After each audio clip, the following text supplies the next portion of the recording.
वासुदेवाय।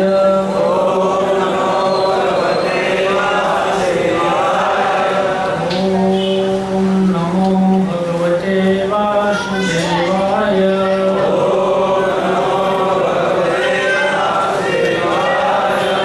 नारायणं नमस्कृत्य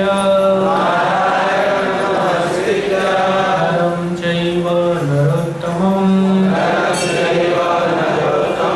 देवीं सरस्वतीं व्यासं ततो जयमुदीरये।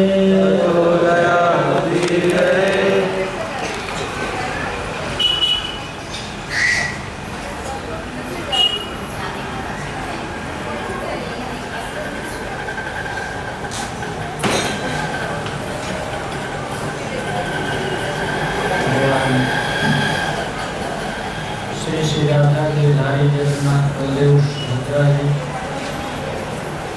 शिल प्रभुपाद के चरण कमलों में बैठकर श्रीमद् भागवत ग्रंथ के आलोक में हरि गुरु वैष्णव कृपा से भक्त चरित्र श्रवण करने की शुभ इच्छा से हम एकत्रित हुए हैं।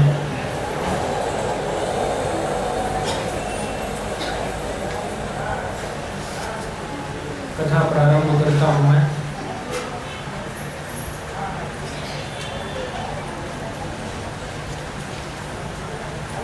श्रीमद् भागवत के तृतीय और चतुर्थ स्कंद के वक्ता श्री मैत्रेय जी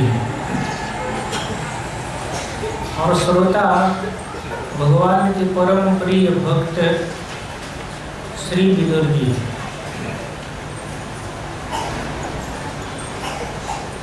मैत्रेय जी और विदुर जी का यहाँ मिलन हरिद्वार में माता गंगा के तट पर हुआ है और वहीं पर श्रीमद् भागवत के तृतीय और चतुर्थ स्कंद की कथा मैत्रेय जी ने विदुर जी को सुनाया। श्रोता कितना महान है आप सब जानते हैं।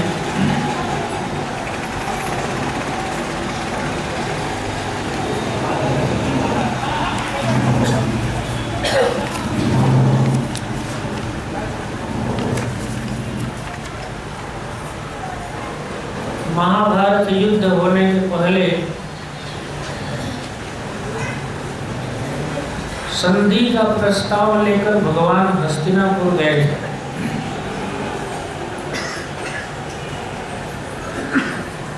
दुर्योधन से कौरवों से संधि की बात भगवान ने की। संधि दूत का अर्थ होता है एक मैसेज संवाद संवाहक बनकर के भगवान गए थे दुर्योधन के पास। दुर्योधन ने साफ ना कह दिया। भगवान ने कहा कि देखो पांडव भी तुम्हारे भाई हैं और न्याय तो यह है कि उनको आधा राज्य मिलना चाहिए, लेकिन आधा नहीं दे सकते हो तो क्षत्रियों का धर्म भीख मांगना नहीं है। कम से कम 5 पांडवों के लिए 5 गांव दे दो। रामधारी सिंह दिनकर एक कवि हुए हैं, उन्होंने रश्मि रथी में लिखा है, भगवान कहते हैं यदि न्याय अगर तो आधा दो, उसमें भी यदि तुम्हें बाधा हो तो दे दो केवल 5 ग्राम। रखो अपनी धरती तमाम, पूरी धरती पूरे पृथ्वी का सम्राट पद तुम्हारे हाथ में रहेगा। 5 गांव दे दो पांडव। मांग कौन रहा है? जिसकी धरती है, जिसका ब्रह्मांड है, जिन्होंने सृष्टि पालन संहार की पूरी जिम्मेवारी जिस ईश्वर पर है, ईश्वर भक्तों के लिए भीख मांगने गया। लेकिन दुष्ट दुर्योधन सीधा कह दिया 5 गांवों की बात करते हो। सुचेन्द्रम नैव दास्यामि विना युद्धेन केशव। 5 गांव तो दूर की बात, एक सुई से जितनी भूमि खोदी जाती है, सूची के अग्रभाग से जितनी भूमि खोदी जाए, हे केशव बिना युद्ध का उतनी भूमि भी नहीं दूंगा। भगवान ने कहा चिंता मत करो, तुम सुई के अग्रभाग पर तो नहीं दोगे, परंतु कुछ ही दिन के बाद तुम सब देकर चले जाओगे। हम सुई के अग्रभाग भर मांगने नहीं आए हैं, कम से कम 5 गांव मांगने आए हैं, और 5 गांव नहीं दोगे तो पूरा धरती, पूरा पृथ्वी तुम्हें देकर जाना पड़ेगा। दुर्योधन ने सुना था ये कृष्ण जो है बचपन में खाने पीने का बहुत शौक था इसको, अपने घर से पेट नहीं भरता था तो चुरा चुरा कर खाता, दूसरे के घर में चोरी करता था, दूध दही खाने का इतना शौक है इसको। बहुत सुंदर व्यवस्था किया, लेकिन भगवान से कहा भी दुर्योधन कि केशव आप ये क्या वनवासी पांडवों की दूत कहते हो, तुम्हें शर्म नहीं आती कहने? तुम हमारे संबंधी हो, और नाता में दुर्योधन भगवान का समधी लगता है। गुजराती में बेवा क्या कहते हैं? हाँ, दुर्योधन ने कहा तुम हमारे समधी हो, क्या ये दूत पूत बन करके आए? भगवान ने कहा आज मैं अपने परम प्रिय भक्त पांडवों का दूत हूँ, एक सेवक हूँ, और जहाँ तक खाने की बात है दुर्योधन, 2 ही स्थिति में भोजन किया जाता है, या तो भूख से प्राण निकल रहा हो तो भोजन कर लेना चाहिए, और नहीं यदि आपस में प्रेम हो तो प्रेम की स्थिति में भूख न भी लगे तो भोजन किया जा सकता। तुम्हारा हमारे प्रति प्रेम नहीं है और मैं भूखे मर नहीं रहा हूं इसलिए नहीं खाऊं।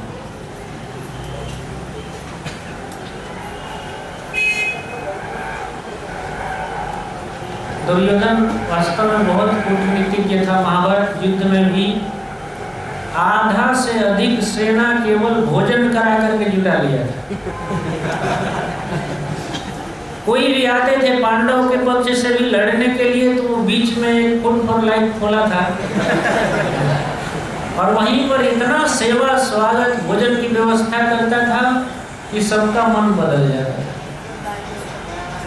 तो ऐसे ही पेटू जीव चटोर भगवान को भी समझा कि जीव के चक्कर में ये मुड़ जाएंगे, लेकिन लक्ष्मीपति भगवान को भोजन से क्या मतलब?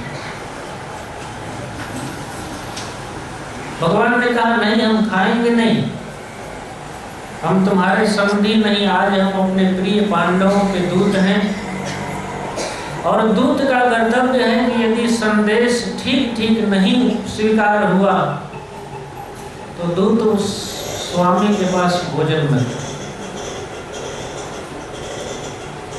दुर्योधन ने आज्ञा दिया बांध लो इसको।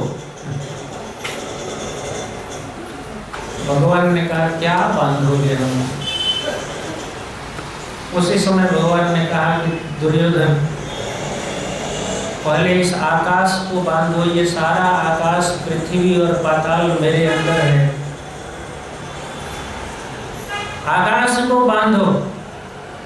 यह देख गगन मुझ में लय है, यह देख पवन मुझ में लय है, ये संपूर्ण वायुमंडल ये नभमंडल सब हमारे भीतर है, और तुम कहते हो नहीं दूंगा। दुर्योधन रण ऐसा होगा फिर कभी नहीं ऐसा होगा, याद करेंगे लोग, इतना भयंकर युद्ध होगा, भाई पर भाई टूटेंगे, सौभाग्य मनुज के फूटेंगे, और इस तरह से भयंकर रण होगा कि लोग महाभारत के नाम से याद करेंगे। दुर्योधन के 56 भोग का तिरस्कार करके जिस विदुर के घर में भगवान गए हैं, विदुर जी के घर को अपना घर बनाया है। आप सोच सकते हैं विदुर जी कितने महान हैं, और विदुर से भी अधिक महान भावमयी भक्ति का प्रदर्शन विदुरानी से दिखाई पड़ता है।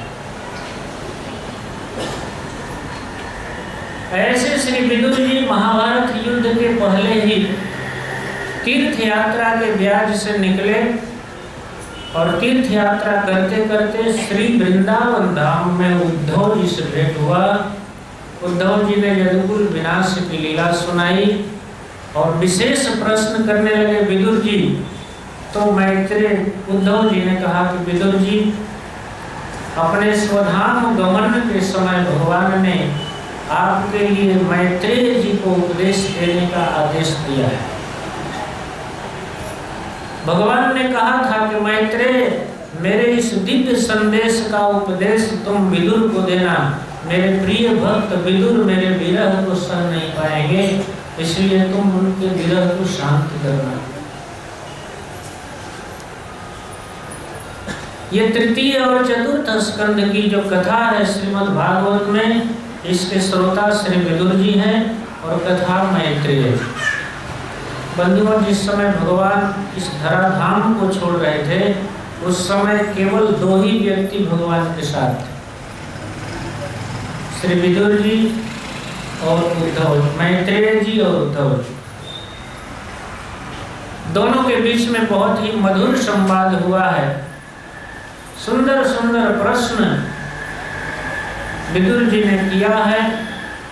विदुर जी कब तक प्रश्न करते रहे, भागवत में लिखा है, यावतः कृतवान प्रश्नान छत्ता कौसारवाकृतः। विदुर जी तब तक प्रश्न करते रहे, तब तक जिज्ञासा प्रकट किए, जब तक जातैक भक्ति गोविंद, जब तक भगवान राधा गिरधारी में अनन्य अहेतुकी लगातार प्रेम की सिद्धि नहीं हो गई, तब तक श्री विदुर जी मैत्रेय जी से प्रश्न करते। उन्हीं प्रश्नों में मनु महाराज के वंश के विस्तार का प्रश्न विदुर जी ने किया है, और किस तरह से मनु महाराज का विस्तार हुआ। मनु महाराज के पुत्र उत्तानपाद और उत्तानपाद की दो पत्नियां, जाये उत्तानपादस्य सुनीति सुरुचिस्तयो। राजा उत्तानपाद की दो पत्नियां हुई, एक सुनीति और एक सुरुचि। आप भी बोल सकते हैं, दूसरी सुरुचि। संतों का कहना है कि दो प्रकार की माताओं का स्वभाव होता है। एक तो सुनीति का अर्थ होता है जो धर्म कहता है, शास्त्र कहता है, संत कहते हैं, सदाचार कहता है, नीति के अनुसार अपने जीवन, अपने पति और परिवार के साथ रहे, वो सुनीति। सुंदर नीति से धर्म के अनुसार जो जीवन यापन करे, उसका नाम सुनीति। और दूसरे का अर्थ आप समझ गए होंगे, सु अपनी रुचि के अनुसार पति को, परिवार को चलाए, वो सुरुचि।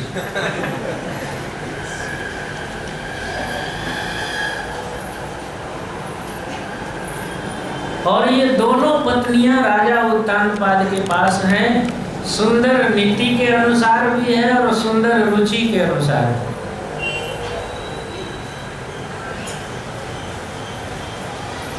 सुखदेव गोस्वामी वर्णन करते हैं, सुरुचि प्रेयसी पत्यु। उसमें जो सुरुचि थी वो अपने पति उत्तानपाद की प्रिया थी। उत्तानपाद जी सुरुचि से अधिक प्रेम करते थे। और आगे कहते हैं, इतराम यत् सुतो ध्रुव। दूसरी पत्नी जो सुनीति थी, जिनके पुत्र परम भागवत ध्रुव महाराज थे, उनसे राजा को प्रेम नहीं था। कितना सुंदर वर्णन करते हैं, जिनका पुत्र ध्रुव था जो नीति के अनुसार रहती थी उससे राजा को प्रेम नहीं था, और जो अपने रुचि के अनुसार पति को चलाती थी उससे उसको प्रेम था। अन्य शास्त्रों में वर्णन है, घटना इस प्रकार से है कि प्रथम पत्नी सुनीति है, और सुनीति के गर्भ से जब पुत्र नहीं हुआ तो सुनीति ने अपने पति उत्तानपाद से निवेदन किया, पतिदेव यदि आपको पुत्र नहीं हुआ तो राजवंश का उत्तराधिकारी कौन होगा, इसलिए आप पुत्र प्राप्ति के लिए एक दूसरा विवाह कीजिए। बहुत सुंदर, चूंकि नीति है पति का वंश चले, पति सुखी रहे, स्वस्थ रहे, आगे का जनरेशन बढ़े, ये पत्नी का विचार करना चाहिए। इस विचार से उसने राजा से सलाह दी कि पतिदेव आप विवाह कीजिए। और एक दूसरी रानी सुरुचि से जब विवाह हुआ, बंधुओं जैसे ही विवाह होकर के सुरुचि घर में आई, उसी समय उसने देखा कि एक दूसरी भी स्त्री इस घर में। राजा से पूछा कौन है? राजा ने बड़े सुंदर सुशील शब्दों में कहा, महारानी ये आपकी बड़ी बहन है और इसका नाम सुनीति। सुरुचि ने क्या किया, तुरंत कहा कि या तो इस राजमहल में मैं रहूंगी और नहीं तो ये रहेगी। राजन बोलो क्या निर्णय कर रहे हो, मैं कि ये? बंधुओं इसके बाद भी आते आते ही संकट का पहाड़ टूटा। सुनीति ने कहा, पतिदेव आपके पुत्र प्राप्ति वंश परंपरा की वृद्धि के लिए मैं राजमहल से बाहर रहने के लिए तैयार हूं, परंतु आप इसे साथ में रख दिया। बाहर कुटी बनाया। धीरे धीरे संजोग की बात, छोटी रानी से एक पुत्र हुआ, उसका नाम हुआ उत्तम। और भगवान की कृपा, एक दिन राजा आखेट करके वन में शिकार करके और जैसे ही लौट रहे थे, घर के बाहर एक झोपड़ी में सुनीति रहती थी। उस दिन रात्रि विश्राम वहीं पर हुआ और उसी दिन परम भागवत ध्रुव महाराज भी गर्भ में आ गए। यह कथा श्रीमद् भागवत में नहीं है, अन्य पुराणों में कथा है कि इधर उत्तम का जन्म हुआ और उधर परम भागवत श्री ध्रुव जी गर्भ में आ गए। धीरे धीरे उनका जन्म हुआ और इस तरह से बड़े हुए। तो एक दिन की घटना, 2 पुत्र हुए। सुरुचि से एक पुत्र हुआ उत्तम और सुनीति से एक पुत्र हुआ, उसका नाम ध्रुव महाराज। एकदा सुरुचे पुत्रम, दा माने समय, एक समय की बात है। दा का अर्थ संस्कृत में होता है समय, एक माने एक समय की बात। राजा उत्तानपाद सुरुचे पुत्रम अंकम आरोप्य, सुरुचि के पुत्र को, प्रायः पुत्रों का परिचय पिता के नाम से दिया जाता है, परंतु सुखदेव गोस्वामी यहाँ कहते हैं कि राजा का पुत्र तो था ही, लेकिन सुरुचि के पुत्र को अपने गोद में राजा ने उठा लिया। अंकम आरोप्य, अंकम का अर्थ होता है गोद में, आरोपित किया। आरोपित का अर्थ होता है नीचे खेल रहा था, उसको अपने हाथ से उठा करके और बच्चे को गोद में रख लिया और लालन करने लगे। बंधुओं, पिता का कर्तव्य है, धर्म है कि वह लालन करे और पालन करे। लालन का अर्थ होता है बच्चे की प्रसन्नता के लिए खिलौना दे, उसे खिलाए, उछाले, जैसे बच्चों को खिलाया जाता है, उसका चुंबन करे, उसका आलिंगन करे, उसके सिर को सहलाए। संस्कृत में इसको लालन कहते हैं। और वस्त्र, दवाई, भोजन, दूध इत्यादि की व्यवस्था करे, उसको पालन करे। सुरुचि के पुत्र को राजा उत्तानपाद क्या कर रहे थे? लालयन, उठा करके जबरदस्ती और लालन कर रहे थे, प्यार कर रहे थे, उसके गाल को चूम रहे थे, मुख को सूंघ रहे थे, और इस तरह से उछालते खेलते हुए राजा और पुत्र दोनों आनंद में हैं। बंधुओं, उसी समय परम भागवत श्री विदुर जी 5 वर्ष की अवस्था में इस दृश्य को देख रहे थे। बच्चों का एक स्वभाव होता है कि जो देखते हैं ना, वो प्राप्त करने की इच्छा करते हैं। किसी बच्चे को आप एक चॉकलेट दे दीजिए तो दूसरा बच्चा भी चाहता है कि हमको भी एक मिले। बाल स्वभाव है ये। उसी बाल स्वभाव के अंतर्गत देखा ध्रुव महाराज ने कि हमारा भाई उत्तम पिता की गोद में है, इसलिए हम भी गोद में चढ़ेंगे। उत्तमं नारुरुक्षन्तम्, एक पुत्र को उठा करके गोद में लालन पालन कर रहा है, और दूसरा पुत्र ध्रुव आरुरुक्षन्तम् का अर्थ होता है पिता के गोद में जाने का प्रयास कर रहा है, कोशिश कर रहा है कि हम भी चढ़ जाएं। परंतु ये बच्चा है और राजा का आसन ऊंचा है, इसलिए चढ़ने में समर्थ नहीं है।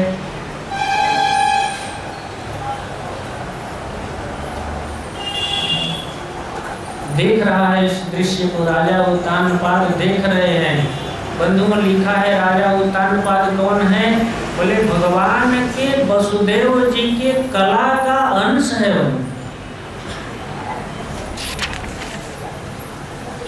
वसुदेवस्य कलया रक्षायाम जगतस्थितौ।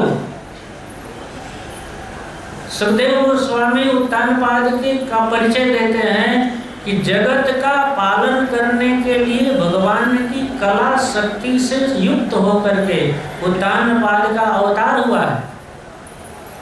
भुवन पालिनी कला का शक्ति है उत्तानपाद में।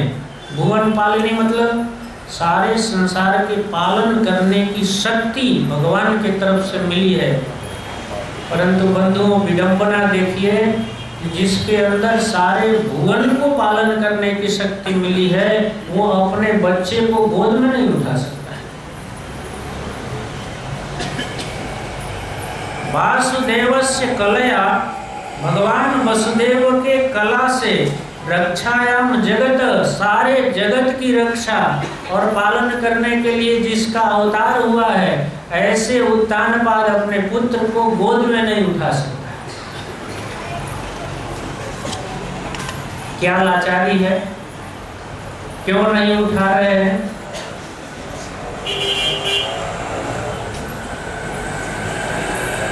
महाराज ध्रुव बार बार प्रयास कर रहा है, छोटा बच्चा, कि मैं भी चढ़ जाऊं, सिंहासन पकड़ करके प्रयास करते हैं, चढ़ जाऊं चढ़ जाऊं चढ़ जाऊं, परंतु सिंहासन ऊंचा है, नहीं चढ़ सकते हैं। लेकिन राजा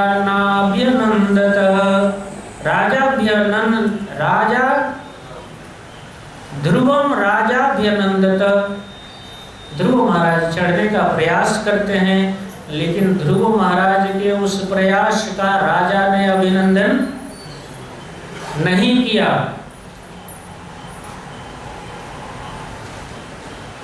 प्रयास कर रहा है छोटा बच्चा, चढ़ जाऊं, और कोशिश करूं और कोशिश करूं, लेकिन भुवन पालिनी शक्ति से युक्त राजा उत्तानपाद की हिम्मत नहीं है कि उस बच्चे को गोद में उठाए। क्या कारण? राधा गोविंद महाराज कहते हैं क्योंकि मजिस्ट्रेट साहब बगल में खड़े थे। कौन खड़ा था? जज। फैसला तुरंत सुनाया जाता, फांसी। तो राजा डर गया, बाप रे बाप, कौन उठाने जाए। अपने पुत्र प्रयास कर रहा है, कोशिश कर रहा है, लेकिन पत्थर दिल उत्तानपाद उसको उठाने की हिम्मत नहीं रखी। बंधुओं, ये बड़े बड़े राजाओं की हालत, अपने को जो राजा समझते हैं, मैं कुछ हूँ। भागवत में लिखा है, बड़े बड़े राजा 10 दिशाओं को जीत लेते हैं, परंतु जब घर में आते हैं तो उनकी पत्नी जब भौहें टेढ़ा करती है तो अपने मुकुट को पत्नी के चरण में रख देते हैं। पता नहीं किसने इन लोगों को अबला कर दिया। इतना बड़ा बल है कि पति जितना कमाता है पूरा का पूरा ले जाकर सरे करता है, और पति को बलवान कहते हैं, पत्नी को अबला कहते हैं।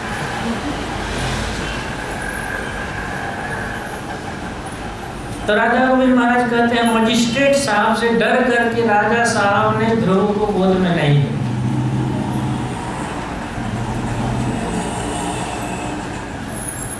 तथा चिकीर्षमाणस्तं सपत्नास्तनयध्रुवं सुरुचि शृण्वतो राज्य शीर्ष्यं महातिगर्विता।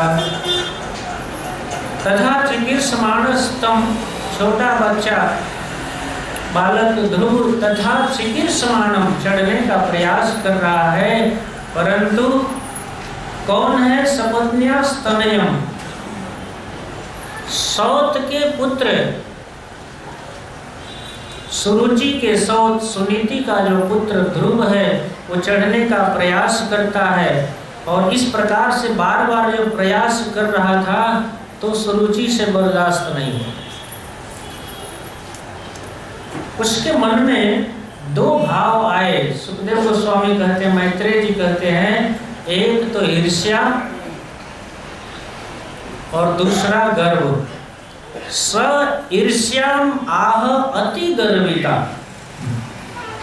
अति गर्विता थी, बहुत गर्व था, बहुत घमंड, बहुत अहंकार से युक्त था। अहंकार क्या था? बोले सारी जनता जिस राजा के बस में है वो राजा किसके बस में? मेरे बस में है, ये अहंकार। और ईर्ष्या ये थी कि आज सिंहासन पर गोद में चढ़ने का प्रयास करता है, कल जाकर के मेरे पुत्र के राज्य में आधा राज्य लेने का कंटक बन जाए, ये हमारे पुत्र के राज्य में उत्तराधिकार में कंटक बनेगा, इसलिए ईर्ष्या हो गई। और अति गर्व क्या हो गया कि राजा मेरे बस में है और इसकी हिम्मत नहीं है कि अपने पुत्र को उठाए। और इस प्रकार से ईर्ष्या और अति गर्व के कारण बर्दाश्त नहीं हुआ, और ध्रुव महाराज छोटे बच्चे से कहने लगी,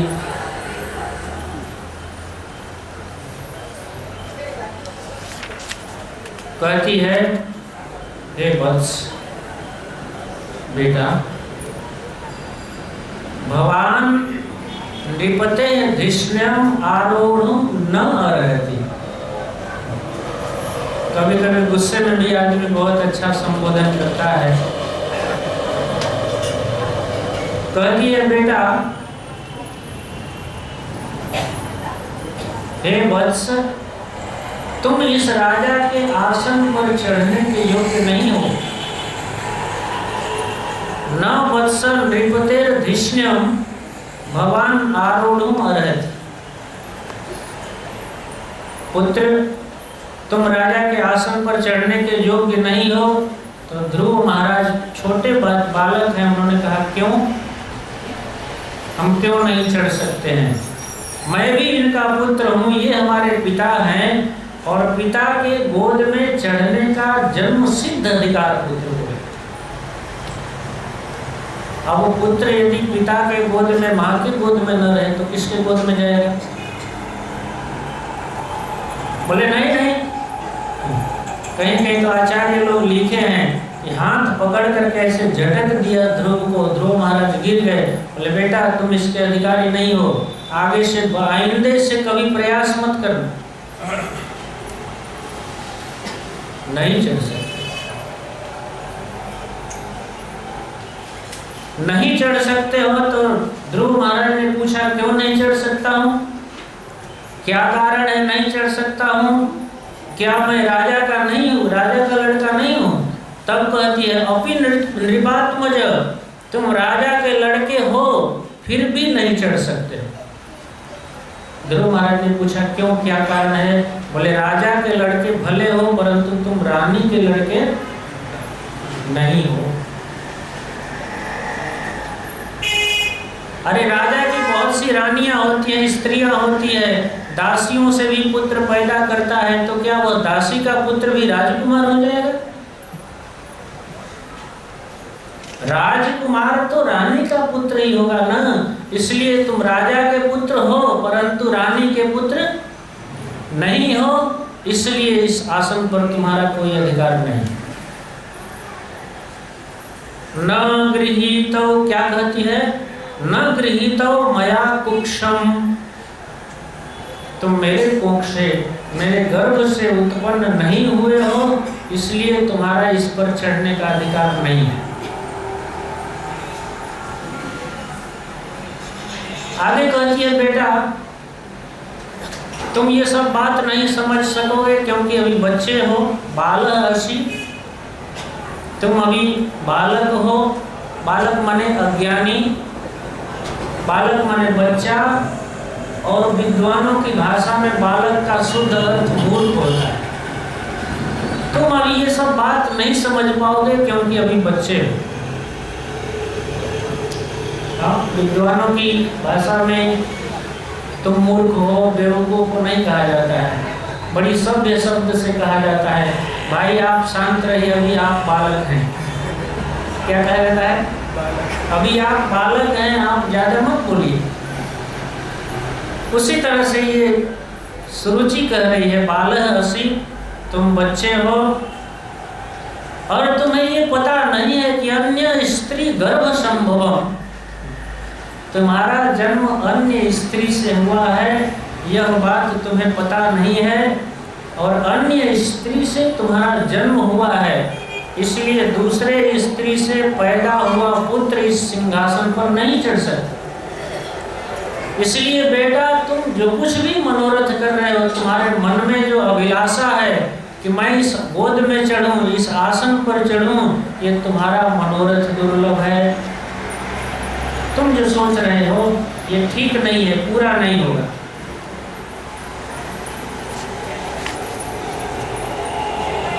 ध्रुव महाराज तो बहुत दुखी हो गए।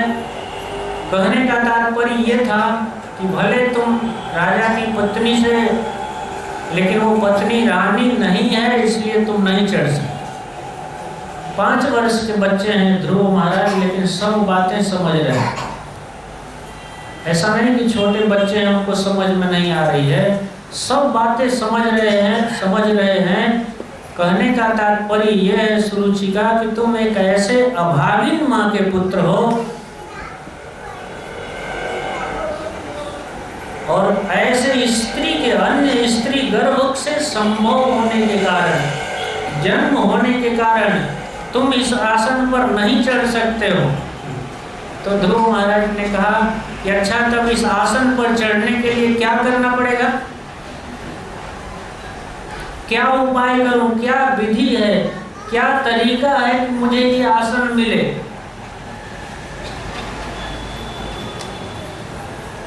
तो सुरुचि भी एक बहुत बड़े कुल की लड़की है, ईर्ष्या बस ध्रुव महाराज को इस तरह से कह रही है, परंतु वह कितनी बात कहती है। ध्रुव ने पूछा क्या उपाय है कि मुझे ये आसन मिलेगा?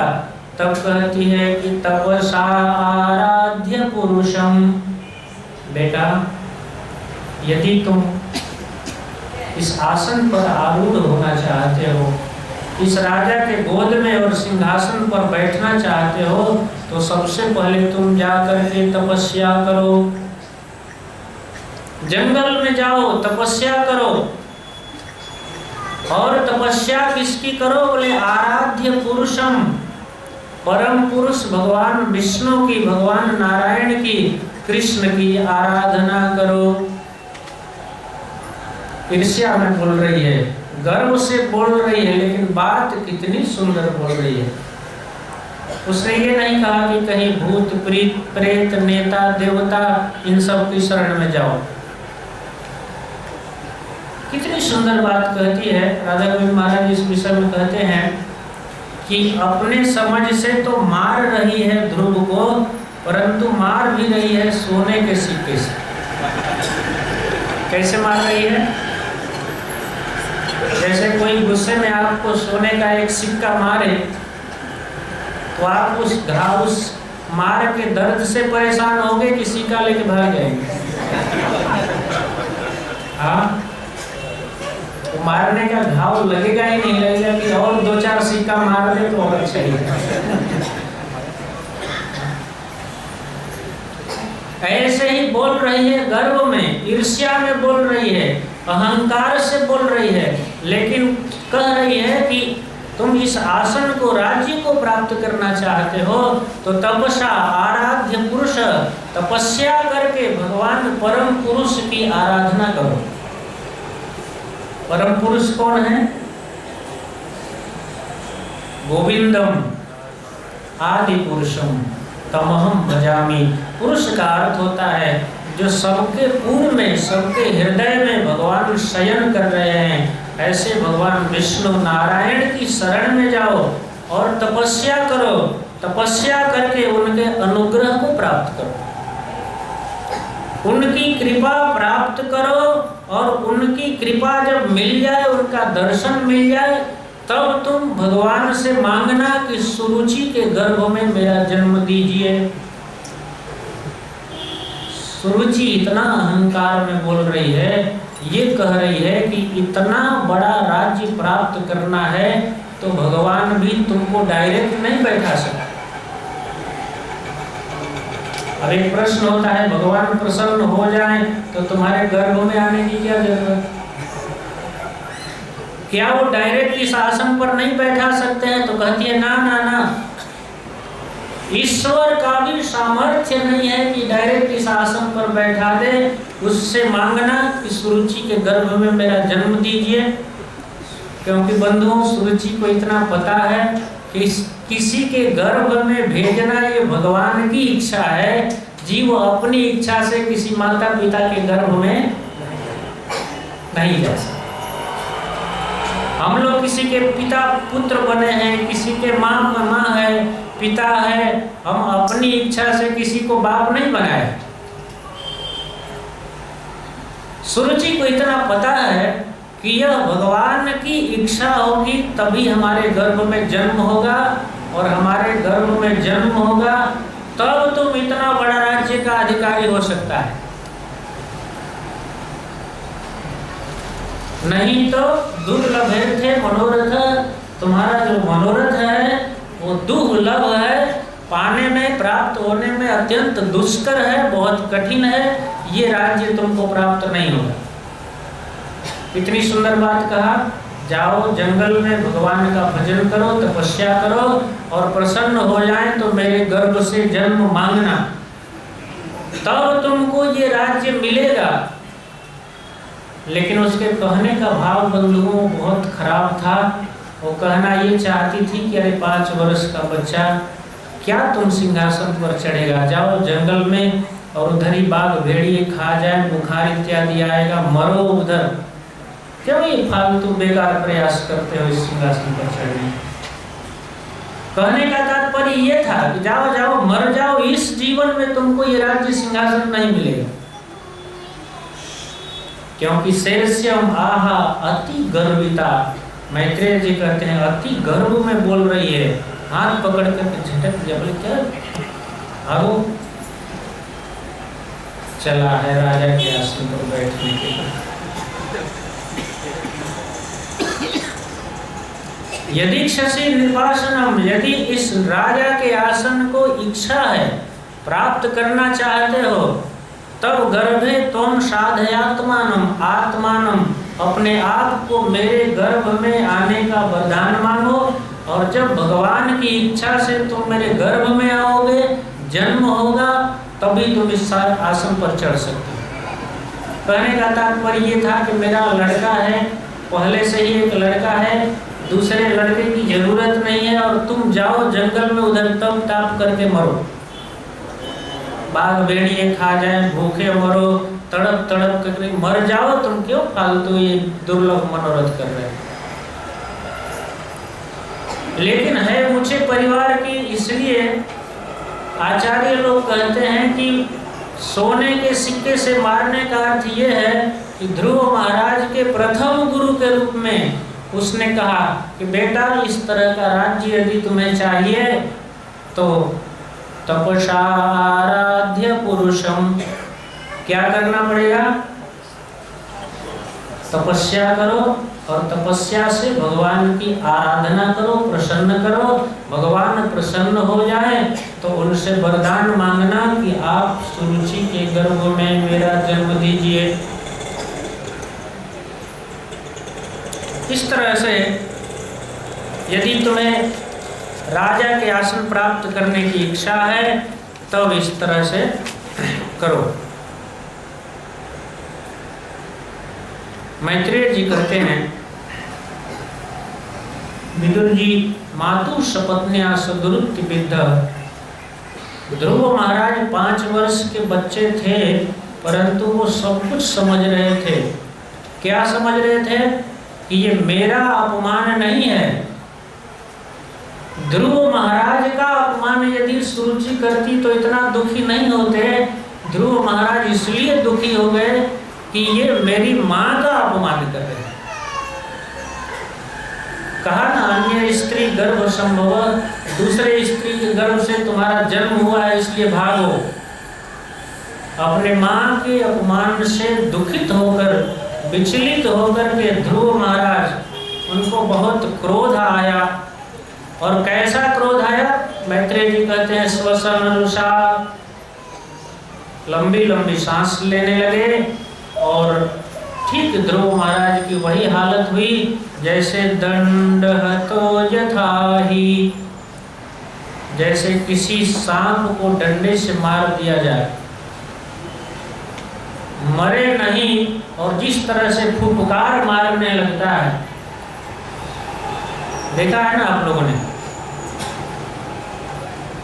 किसी को डंडा लग जाए और वह सांप बिल्कुल फन निकाल करके फू फू करने लगता है, इस तरह से अपने सौतेली माँ के वचन बाण से दुखित होकर, विद्ध होकर के ध्रुव महाराज डंडा मारे हुए सर्प की भांति फुफकारने लगे। और क्रोध भी है, आवेश भी है और आंखों में आंसू भी आ गए। बंधु आंसू आ गया और जब इस प्रकार से कह रही थी कि हटो जाओ, राजा का लड़का होने से क्या हुआ, तुम्हारे लिए दुर्लभ आसन है, लेकिन इतना सुन करके भी राजा उत्तानपाद की हिम्मत नहीं हुई। इतना भी कह दे कि क्यों ऐसे कह रही हो, आखिर तो मेरा ही पुत्र है, मेरा पुत्र है, तो ऐसा कहना उचित नहीं है। परंतु राजा की हिम्मत नहीं हुई कि एक शब्द भी कह दे। बंधुओं, सौतेली माँ ने तो इस तरह से कटु वचन दुरुक्ति से विद्ध कर दिया ध्रुव को। तो जब माँ या किसी भी प्रकार का संकट बच्चे पर आता है, दुख आता है,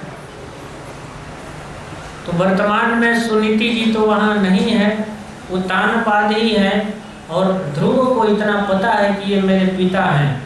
आंखों में आंसू भर करके और दोनों ओठ को कपाते हुए क्रोध से और अपने पिता की तरफ देखने लगे कि शायद पिता जी कुछ कर।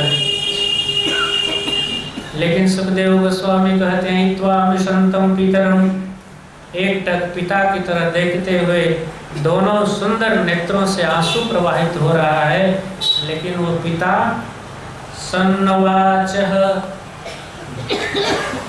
एकदम सन्न हो गया, वो संटेड हो गया। उसकी हिम्मत नहीं हुई कि एक शब्द भी सुरुचि को कह दे या आश्वासन दे, कोई बात नहीं बेटा चलो आ जाओ मेरे को। इतना कहने में क्या लगता है। सन्नवाचः का अर्थ होता है मुंह भी नहीं खोला, हिम्मत नहीं किया कि एक शब्द बोल दें। और इस प्रकार जब ध्रुव महाराज ने देखा कि मेरा बाप असमर्थ है बोलने में, इसकी हिम्मत नहीं है कुछ बोलने का, तब बच्चे का दूसरा आश्रय कौन होता है? माँ होती है। तो जगाम मातुः प्ररुदन, बहुत ऊंचे स्वर से रोते हुए। बच्चों का सबसे बड़ा बल क्या होता है? माँ चाहे कितना भी विद्वान हो, कितना भी ज्ञानवान हो, किसी भी कामों में व्यस्त हो, परंतु अपने बल को भूल जाती है। बच्चा यदि रोने लगे तो सब काम छोड़ करके और बच्चे को गोद में उठाना पड़ता है।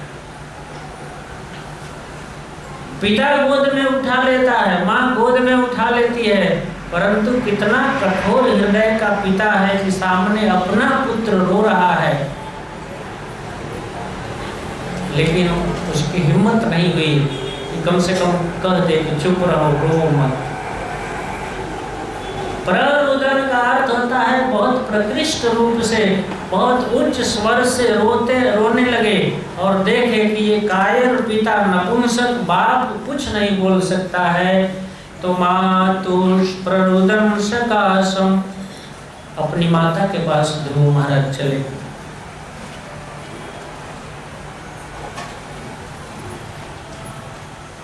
आचार्य लोग कहते हैं राजा अनुभव कर रहा था कि मेरा बेटा है, लेकिन इसके बाद भी स्नेह भी था, परंतु रानी के भय से वो बोलता नहीं था।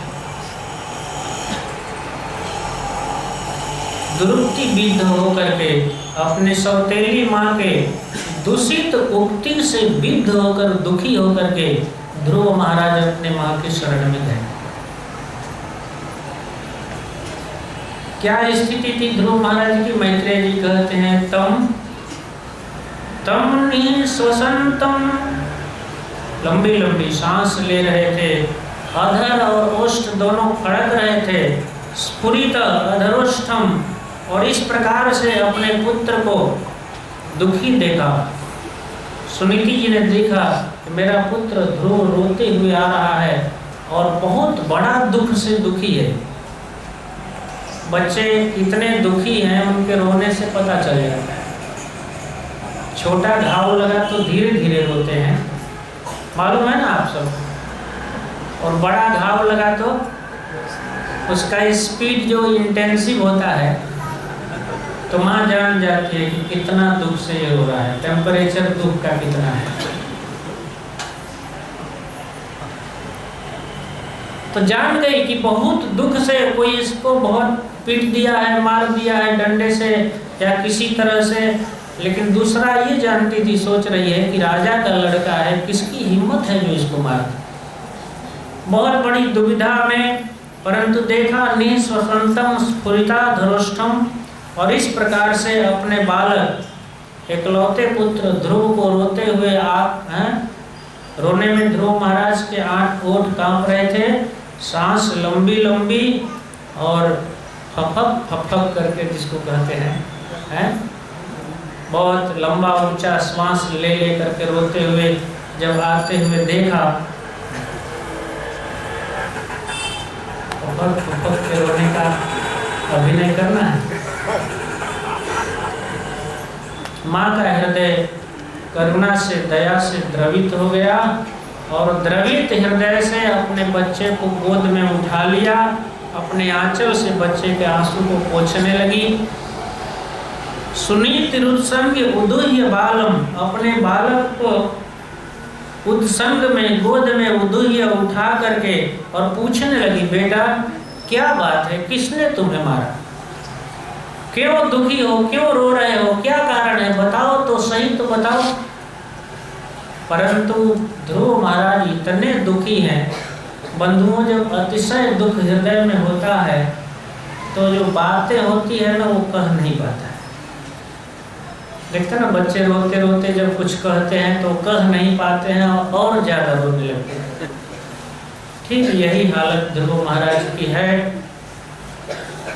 माता चुप करा रही है, बेटा रो नहीं, कारण बताओ, किसने तुम्हें मारा, किसने दुखी किया, किसने तुम्हारा अपमान किया। लेकिन ध्रुव महाराज इतने रो रहे हैं कि उनको कहना शब्द जो वाणी गदगद हो जाती है और रोना ही अधिक है, बोल कुछ नहीं रहे। उसी समय जिस समय सुरुचि ध्रुव महाराज को इस तरह से डांट रही थी, तो उस राजमहल में कुछ काम करने वाले कर्मचारी थे। उन लोगों ने ये दृश्य देखा था कि किस तरह से सुरुचि ध्रुव को डांट रही है, अपमानित करती है। निशम्य तत्पौर मुखान्वितांतम, उस पुर में रहने वाली कुछ सेविकाएं, कुछ नौकरों ने बताया कि महारानी जी, जब आपका पुत्र सिंहासन पर चढ़ने का प्रयास कर रहा था, उसी समय आपकी जो छोटी बहन है उसने ध्रुव को इस प्रकार से डांटा और कहा कि तुम इस आसन पर नहीं बैठ सकते, और बैठना हो तो जाकर तपस्या करो। पूरी की पूरी बातें पुर में रहने वाले, राजमहल में रहने वाले कर्मचारियों से माता सुनीति ने श्रवण किया। अब देखिए, बच्चा तो रो ही रहा था। जब राजमहल के कर्मचारी इस तरह से बोले कि ध्रुव का ऐसे अपमान हुआ और रानी ने इस तरह से कहा, तो अपने बच्चे को गोद में लेकर के, बच्चा तो रो रहा है, माँ भी रोने लगी। कितना करुण दृश्य है।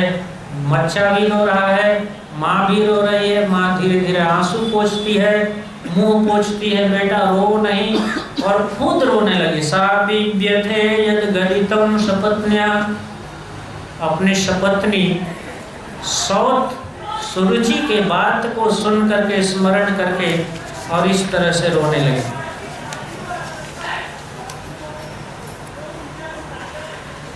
बहुत दुख हुआ माता सुनीति को, और इतना दुख हुआ कि सोत्सृज्य धैर्यम विरलाप,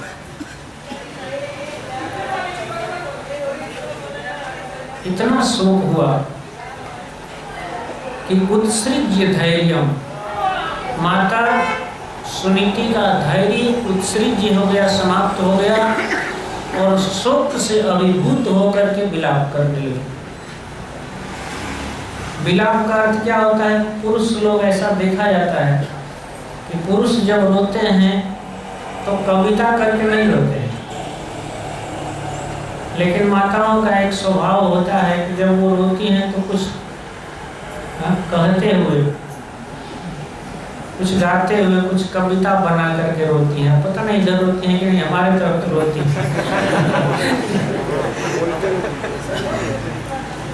हाँ, बिल्कुल आंसू कवि की तरह तुरंत रोती जाती हैं और कविता बनता जाता है।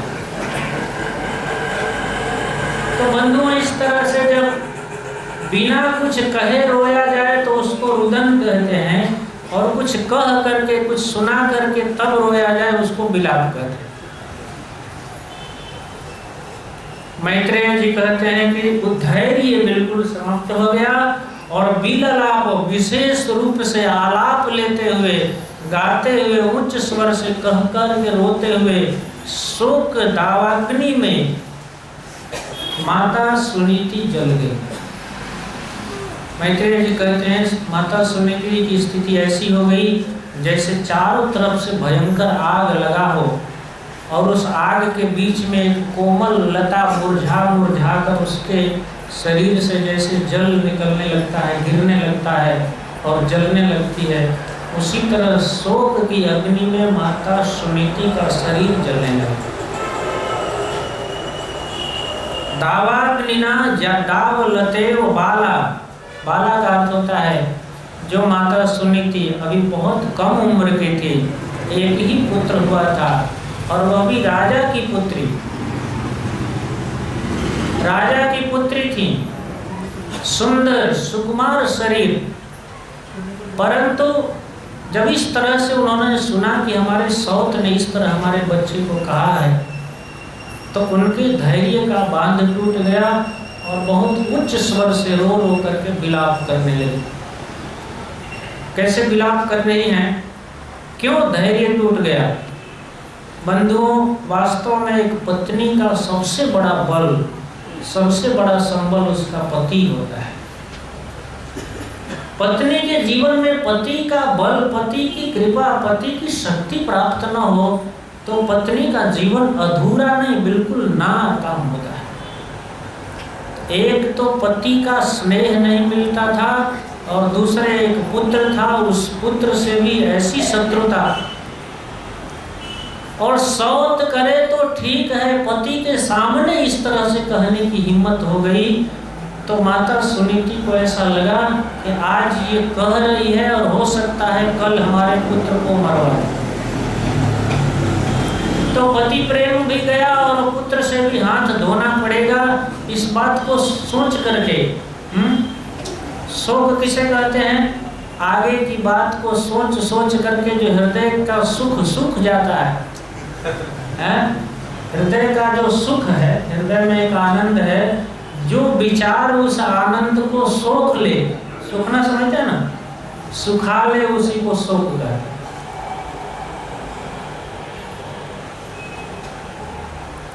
तो इस प्रकार का भय हुआ, शोक हुआ कि बाप रे बाप। और सारी दुनिया कोई भी न्याय चाहती है तो राजा के पास जाती है, और आज राजा ही हमको और हमारे बच्चे को मारने और द्वेष करने लगा, तो अब हमारी रक्षा कैसे होगी? बहुत विकट स्थिति, धैर्य समाप्त। और इस प्रकार शोक दवाग्नि में जैसे दाव की लता, एक जंगल की कोमल पतली सुकुमार लता जल जल करके उससे पानी गिरने लगता है, उस तरह से माता सुनीति के दोनों नेत्रों से शोक की अग्नि में दोनों जलने लगे। बंधुओं ध्यान कीजिए, ध्रुव महाराज भी रो रहे हैं, उनकी माँ भी रो रही है, और इस प्रकार से दीर्घम स्वसंति वृजिनस्य पारम अपश्यति, लंबी लंबी सांस लेती हुई। जब शोक होता है हृदय में तो सांस की गति लंबी होती है और जल्दी जल्दी बढ़ने लगती है। दीर्घ श्वास लेते हुए और अपने वृजिन के पार को अपश्यति, माता सुनीति ये देख रही है कि अब मुझे लगता है कि इस जीवन में हमारा दुख समाप्त नहीं हो।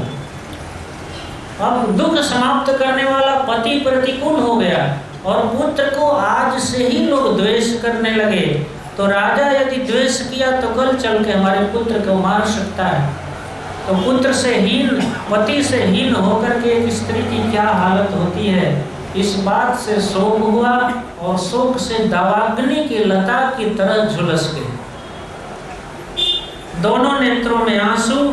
और इस प्रकार से इस दुख का कोई किनारा भी होगा, कहीं अंत भी होगा, उसका पार न देखते हुए इस प्रकार से बाला बालकम आह, वह बाला माता सुनीति, बाला का अर्थ होता है अत्यंत सुकुमार, और अभी बिल्कुल कम उम्र की लड़की सुनीति, इस तरह से वह बाला अपने बालक से महाराज ध्रुव से आह कहने लगी। बंधुओं, कितनी सुंदर बात माता सुनीति कहती हैं, रोते हुए अपने पुत्र को प्रवचन कर रही हैं, लेकिन कितना सुंदर प्रवचन है, आप ध्यान से सुनिए। प्रवचन का पहला स्टांजा है, कहते हैं कि महामंगलम तात परे सुमनस्था। बेटा, मैं तुमसे एक ही निवेदन करती हूँ, इस घटना के अंतर्गत तुम अपने माँ को अपराधी मत समझो, अपने माता सुरुचि के प्रति कोई भी अपराध बोध मत करो, अमंगल की कामना मत करो। महाराज ध्रुव ने कहा, क्यों नहीं करें? इतना गलत, इतना कठोर, इतनी बेइज्जती की है, अपमान किया है, दुखी किया है, तो हम ये ना समझें कि वो मेरी शत्रु है। और शत्रु की मंगल कामना कोई करता नहीं, यही सोचता है कि उसका नाश हो जाए। लेकिन माता सुनीति कहती है कि बेटा, मां अमंगलम मनस्था, तुम अपने सौतेली मां सुरुचि के प्रति अमंगल की कामना मत करो, क्योंकि उसने जो कुछ भी कहा है वास्तव में उसने नहीं कहा है। यह सिद्धांत है शास्त्र का कि भुंक्ते जनो यत पर दुख दस्तक। बेटा, इस संसार में जो कोई भी व्यक्ति आया है, उसे जो भी सुख मिल रहा है या जो भी दुख मिल रहा है, वास्तव में न तो कोई सुख देता है और न कोई दुख देता है। व्यक्ति का अपना ही कर्म कभी सुख बनकर मिलता है और कभी दुख बनकर के मिलता है। तो भुंक्ते जनों, प्रत्येक व्यक्ति कुछ सुख भोग रहा है, कुछ दुख भोग रहा है। और प्रत्येक व्यक्ति जो सुख भोग रहा है, ये भी उसी का कर्म है, और दुख मिल रहा है, ये भी उसी का कर्म है। माता कितनी सुंदर बात समझा रही है पुत्र को। बेटा, आज सुरुचि ने जो तुम्हें अपमान किया है, कष्ट दिया है, दुख दिया है, तो वास्तव में उसने दुख नहीं दिया है, ये तो उसके मुख के द्वारा हमारा कर्म ही दुख बन करके मिला है।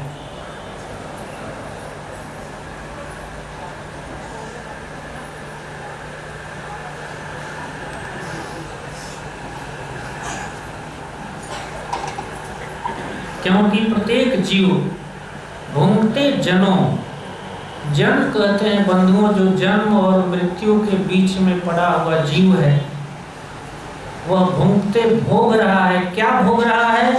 यत पर दुख दह। माता सुनीति कहती है कि बेटा, हमने इस जन्म में या किसी जन्म में किसी को दुख दिया होगा, इसलिए आज वो मेरा कर्म ही दुख बन करके मिला है। वास्तव में किसी का दोष देना ये बिल्कुल न्याय संगत नहीं है।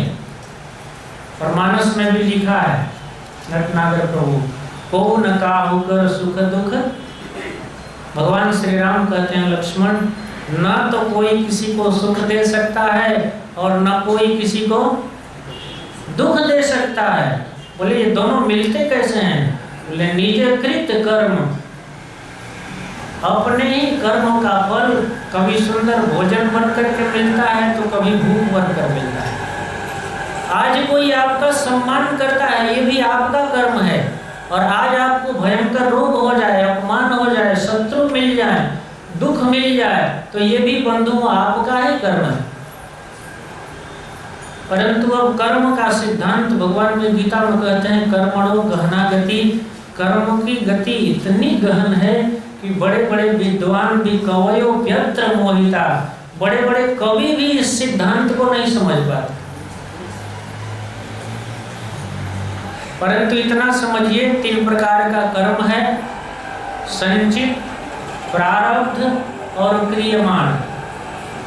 हमारे अनेक जन्मों के कर्म का एक स्टॉक है, उसको संचित कहते हैं, और उसमें से सुख और दुख का थोड़ा थोड़ा कर्म का फल इस जीवन में भोगने के लिए निकला है, वो प्रारब्ध है। और तीसरा आज जो कर रहे हैं वो स्टॉक में जमा हो रहा है, इसको क्रियमाण कहते हैं। तो जो इस जन्म में प्रारब्ध बन करके हमें भोगने के लिए मिला है, वो भोगना पड़ेगा।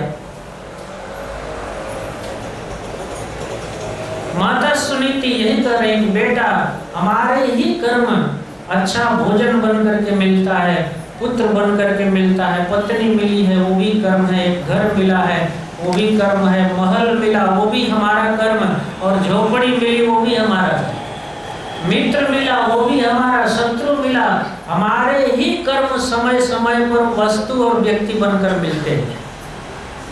इसलिए बेटा ध्रुव, हमने किसी जन्म में या इसी जन्म में किसी को कष्ट दिया होगा तो आज हमको मिल रहा है। तो हमारा कर्म ही हमको मिल रहा है, दूसरा कोई इसका कारण नहीं है। कितनी बात सुंदर समझा रहे हैं कि हमारे कर्म हमको मिल रहे हैं।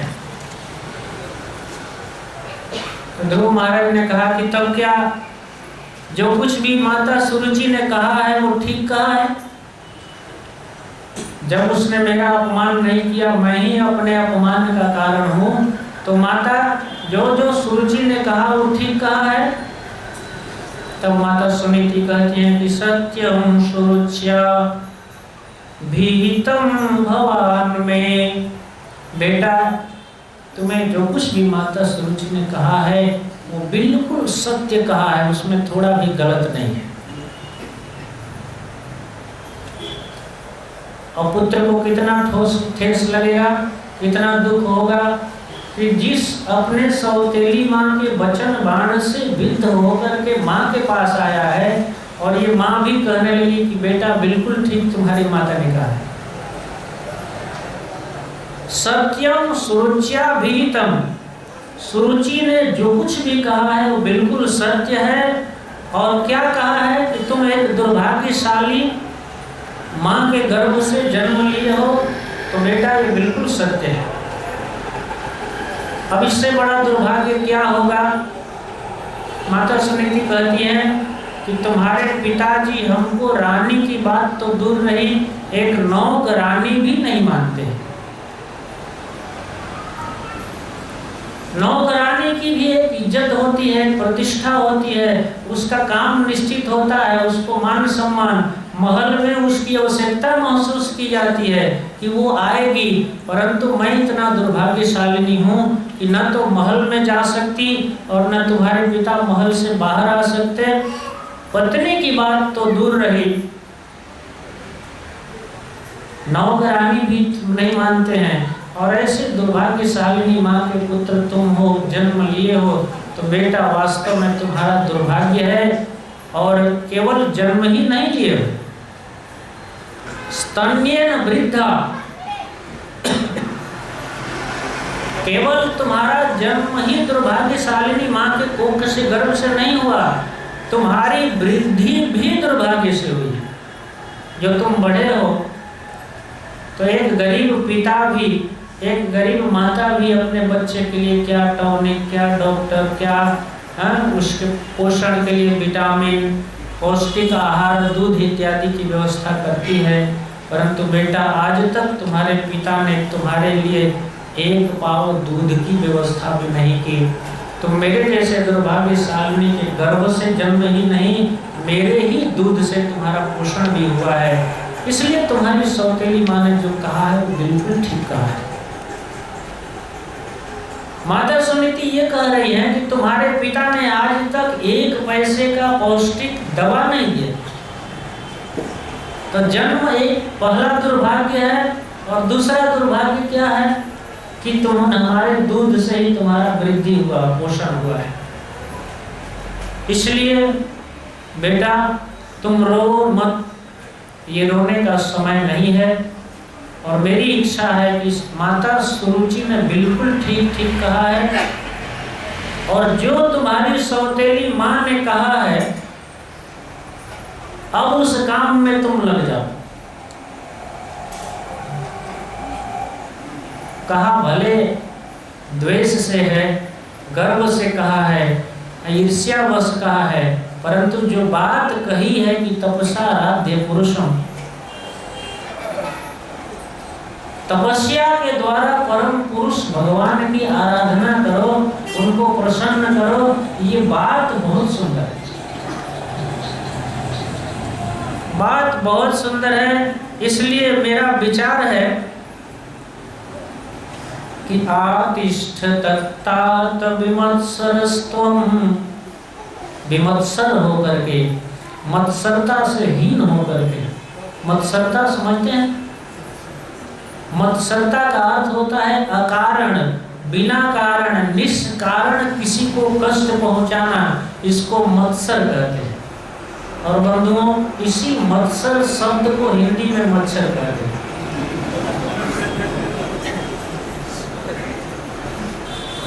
अब आपको किसी मच्छर से दुश्मनी नहीं है, उसका स्वभाव है कि आप पर बैठकर कष्ट दे।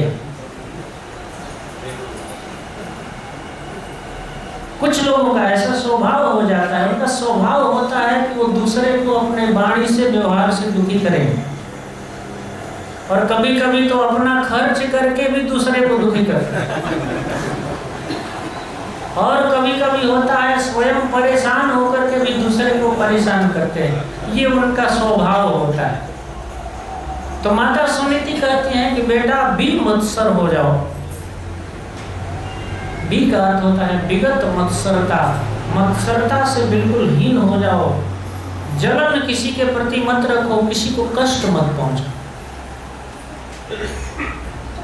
तुम अपने मन में सुरुचि के प्रति दुख व्यक्त मत करो, विमत्सर हो करके। और मां सुरुचि ने जो तुम्हें आदेश दिया है बेटा, उसमें आतिष्ठ तत्तात।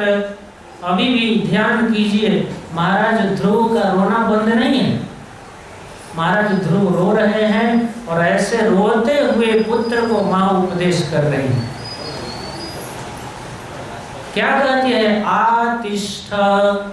आ का अर्थ होता है सम्यक रूप से, जिस विधि से, जिस भाव से कहा है उसी भाव में, उसी विधि में। तिष्ठ का अर्थ होता है हिंदी में टिक जाओ।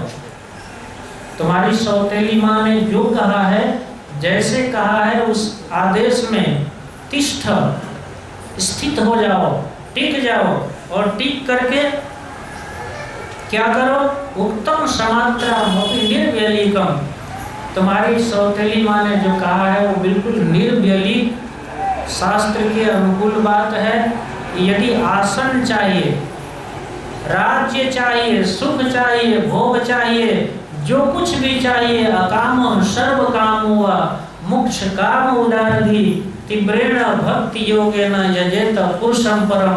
बेटा, चाहे मन में कुछ कामना न हो, निष्काम हो, सर्व काम हो, मोक्ष काम हो, किसी भी भाव से, तीव्र भक्ति योग से भगवान की आराधना करो तो तुम्हारी सारी कामनाएं पूरी हो जाएगी। और यही कहा, सुरुचि ने क्या कहा? तपस्या करो, तपस्या करो, भजन करो, जाओ जाओ भजन करो। तो बहुत अच्छी बात कहा। इसलिए आतिष्ठ तत्तात विमत्सरस्तुम, विमत्सर होकर के, मत्सरता से हीन होकर के, और तुम अपने मां के आदेश में तिष्ठ, टिक जाओ, स्थित हो जाओ। क्योंकि बेटा, किसने कहा है ये बात? समात्रा के द्वारा। समात्रा का अर्थ आचार्य लोग कहते हैं जो माता के समान ही है। कैसे माता हो गई? क्योंकि जिस पिता के तुम पुत्र हो उसी पिता की वो पत्नी है, इसलिए वो पत्नी भी, सुरुचि भी तुम्हारी माँ है। तो एक माँ ने आदेश दे दिया कि भजन करो, तो अब भजन करो। माँ रोते हुए कह रही है, माँ ने कहा कि भजन करो, तो उसके आदेश में स्थित होकर के और आज से ही तुम जाओ और भजन करो। हरे कृष्णा हरे कृष्णा कृष्णा कृष्णा हरे हरे, हरे राम राम राम हरे। सौतेली माँ ने भी कहा भजन करो, भगवान को प्रसन्न करो। कैसा भजन करना है बंधुओं? दो प्रकार का भजन। एक भजन तो ऐसा होता है जिससे हम अपनी खुशी के लिए करते हैं। किसी से पूछा जाता है, पूजा करते हैं? हाँ महाराज जी, अगरबत्ती जलाते हैं। अरे भाई, अगरबत्ती जलाकर कभी पूछा कि आपको अगरबत्ती इतने दिन से जला रहे हैं तो आप खुश हो? हमारी प्रसन्नता हो गई कि मैंने पूजा कर लिया, परंतु कभी तो पूछो कि आपको इतना दिन से अगरबत्ती जला रहे हैं तो आप प्रसन्न हो कि नहीं?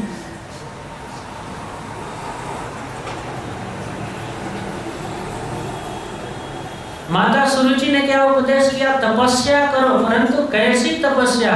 जिससे भगवान आराधित हो जाए। राधित का अर्थ होता है प्रसन्न हो जाए, खुश हो जाए। तुम्हारी पूजा से जब भगवान प्रसन्न हो जाए, इसको आराधना कहते हैं। अनया आराधितो नूनम भगवान हरिश्वर।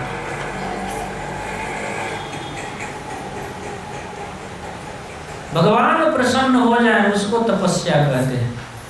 नहीं तो हमारे गुरु महाराज कहते हैं कि संसार में ऐसा कौन व्यक्ति है जो तपस्या नहीं कर रहा है? तब कौन है जो नहीं करता है? सब लोग तप रहे हैं। संसार दावा नल, इसका अर्थ यही होता है। हम लोगों की मंगला आरती चालू होती है कि हे भगवान, सारा संसार दावानल में जल रहा है।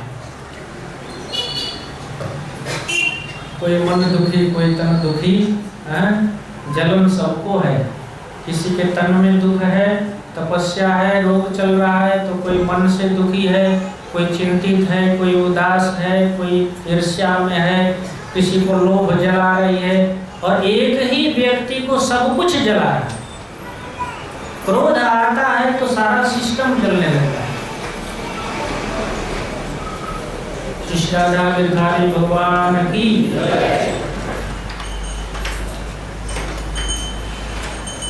एक ही व्यक्ति का हृदय क्रोध से जलता है, कभी लोभ से जलता है, कभी काम से जलता है। इस तरह से संसार जल रहा है। परंतु भजन उसको कहते हैं जो भगवान को प्रसन्न कर दे।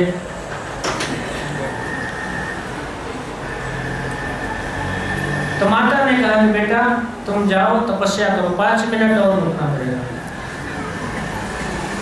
हरे कृष्णा कृष्णा कृष्णा कृष्णा हरे हरे, हरे राम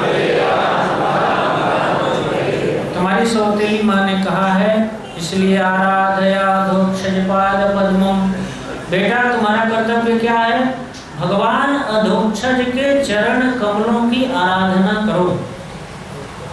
आराधय अधोक्षज पाद पद्मम, भगवान के सुंदर पाद चरण हैं और कमल के समान सुंदर चरण है, कोमल चरण है, सुकुमार चरण है और सुगंधित चरण है।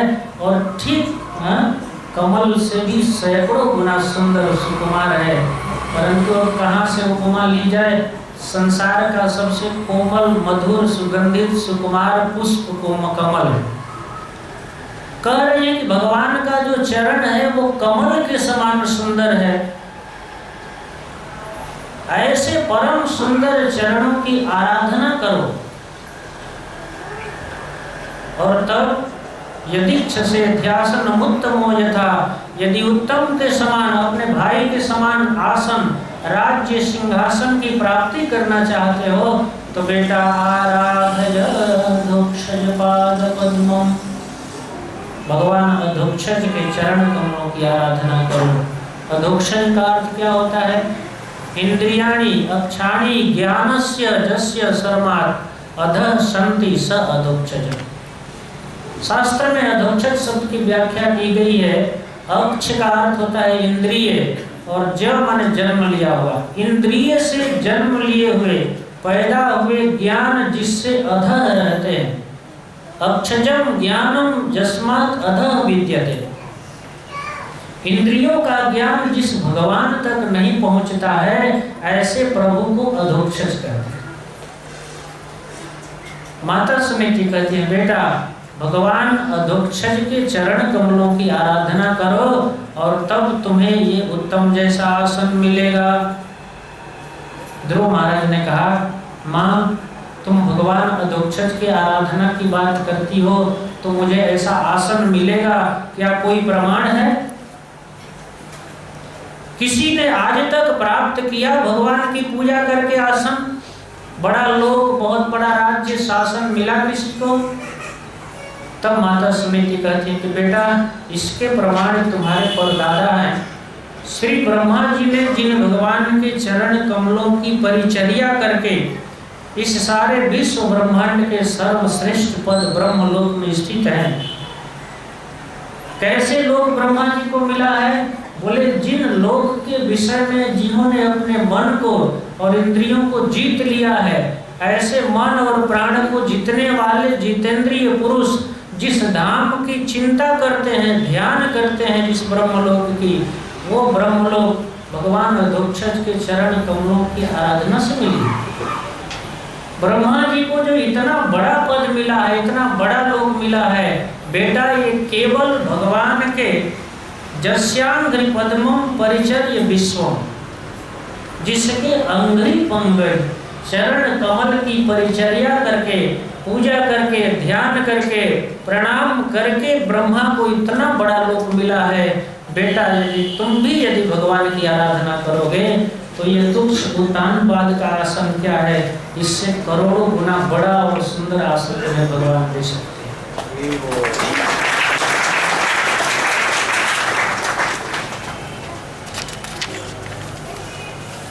एक प्रमाण। दूसरा प्रमाण महाराज ध्रुव ने पूछा और किसी को मिला? तब कहते हैं तुम्हारे जो परदादा हैं मनु महाराज 71 चतुर्युगी तक राज्य करते हैं और 71 चतुर्युगी राज्य का शासन मिलता है। पूरे 71 चतुर्युगी में उनके शरीर में कोई इंद्रियां शिथिल नहीं होती। तथा मनुर्गो भगवान पितामहो यम एक मत्या कुल दक्षिण मखय। बेटा तुम्हारे परदादा श्री मनु महाराज जिनके चरण कमलों की आराधना यज्ञ के द्वारा किए और उस यज्ञ में अनेक प्रकार की दक्षिणा दिए ब्राह्मणों को, ऐसे भगवान को प्रसन्न करके जिन्होंने इस पृथ्वी का सुख प्राप्त किया, स्वर्ग का सुख प्राप्त किया और पृथ्वी और स्वर्ग से ऊपर मोक्ष सुख भी उनको मिला, ये केवल भगवान के चरणों के आश्रय लेने का फल है। मनु महाराज ने इस तरह से एक मत्या पुरदक्षिणो मखई इष्टवा विभेदे, जो उनका इष्ट अभिष्ट था। आप समझते ना, मनु महाराज का राज्य शासन 71 चतुर्युगी चलता है। 71 का अर्थ होता है सत्ययुग, द्वापर, त्रेता, कलियुग। ये चारों एक हुए और ऐसे 71 बार राउंड लेते हैं, तब मनु महाराज का एक शासन काल समाप्त होता है। और बंधुओं ये वर्णन है कि वर्तमान में जो हमारे मनु महाराज हैं वैवस्वत मनु, इन्होंने पूर्व मनु काल में 71 युग 71 चतुर्युगी केवल भगवान की कथा सुनने में निकाल दिया। 71 चतुर्युगी तक केवल भगवान की कथा सुनने में और नाम जपने में, भक्ति में ही 71 चतुर्युगी निकल गए। बोले इतने महान मनु महाराज भगवान के चरणों की पूजा किए और पूजा करके भौमम सुखम, भौम का अर्थ होता है भूमि का, पूरे धरती के सम्राट रहे, दिव्यम सुखम और स्वर्ग के सुख का भोग किए। और उसके बाद तथा पवर्ग्यम, इसके बाद पवर्ग से ऊपर जो सुख है उस सुख का भी, उसको अपवर्ग सुख कहते हैं। अब ये बताऊंगा तो देर होगा। पवर्ग माने क्या होता है जानते हैं ना आप सब? पवर्ग का अर्थ होता है व्याकरण में क वर्ग होता है, च वर्ग, ट वर्ग, त वर्ग और प वर्ग। प वर्ग माने जिसमें केवल 5 हो वो पवर्ग है, और जिसमें ये पांचों का अभाव हो वह अपवर्ग है। प माने परिश्रम, जो यहाँ आया बैठ के खा नहीं सकता, यहाँ तक कि इतना परिश्रम करता है कि खाने का भी टाइम नहीं मिलता। फ माने फेल,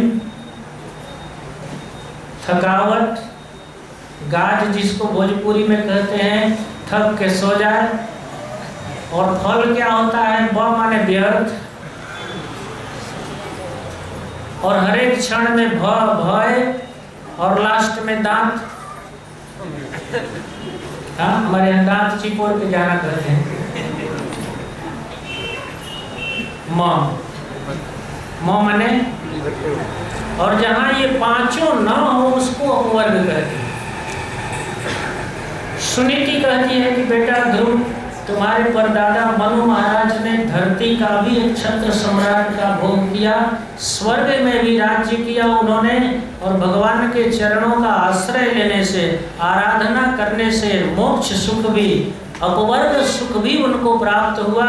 इसलिए यदि बेटा तुम भी यदि भगवान के चरणों का आश्रय लोगे, उनकी आराधना करोगे, उनका भजन करोगे, तो तुम्हें भी ये उत्तानपाद की बात क्या करते हो, इसके दादा ब्रह्मा को जो नहीं मिला उससे भी बड़ा लोग तुमको मिल सकता है।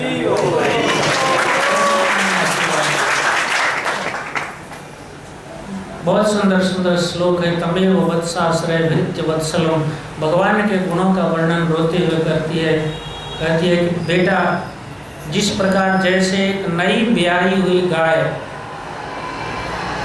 अपने बछड़े से प्रेम करती है। आप सबने देखा है गाय का प्रेम, कोई बछड़े का उपकार करने जाए तो भी गाय मारने दौड़ती है, ये सोच कर कि ये मेरा बच्चे का शत्रु है। इसको वत्स कहते हैं, वत्सल। और भगवान का नाम क्या है? भक्त। अरे जब एक जानवर में अपने बच्चे के प्रति भगवान इतना स्नेह रखे हैं, तो जो स्नेह के ही मूर्ति है भगवान, उनके अंदर कितना स्नेह होगा। अब क्या क्या स्नेह का वर्णन किया जाए। हम नालायक भगवान का स्मरण नहीं करते हैं, फिर भी हमको सब कुछ दे रहे हैं।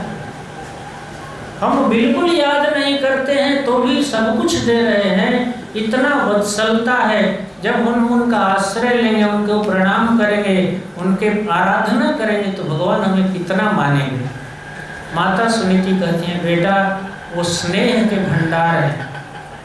शास्त्र में एक जगह लिखा है कि सारे माता का, सारे पिता का, संसार ब्रह्मांड में जितने माँ हैं, सारे पिता हैं, सारे गुरुजन हैं, भाई बंधु हैं, चिड़िया पशु पक्षी, सबके प्रेम को यदि एक जगह किया जाए तो वह स्नेह केवल एक छोटे से बोतल में, आई ड्रॉप या ईयर ड्रॉप होता है ना, देखा है आपने?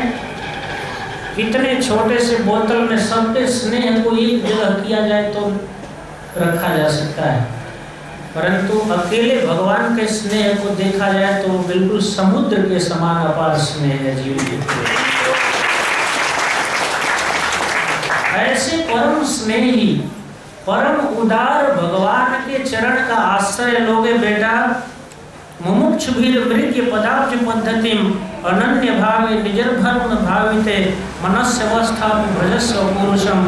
अपने मन को एकाग्र करके परम पुरुष भगवान का आश्रय लो, भगवान तुम्हारी सारी मनोकामना को पूर्ण करेंगे।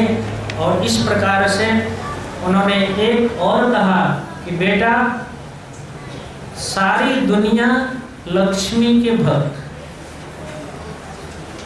सारी दुनिया किसकी भक्त है? और लक्ष्मी जी किसके भक्त हैं?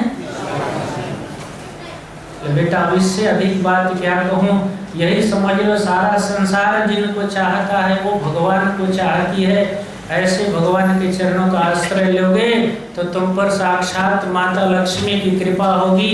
और ये तुम्हारा बाप तो तुच्छ शासक है, इससे करोड़ों गुना सुंदर शासन और भगवान के चरणों की प्रीति तुम्हें मिलेगी। इसलिए बेटा अनन्य भाव से भगवान के चरणों का भजन करो। हरे कृष्णा कृष्णा कृष्णा हरे हरे, हरे राम राम राम हरे हरे। ज़्यादा समय न खाते हुए यहीं पर विराम करता हूँ। और किस तरह से अपने माँ के उपदेश को सुन करके माँ की ममता का त्याग, अपने पिता के राजमहल का त्याग करके किस तरह ध्रुव महाराज भजन करते हैं और भगवान को प्राप्त करते हैं, एक कथा कल के सत्र में आपको परोसी जाएगी।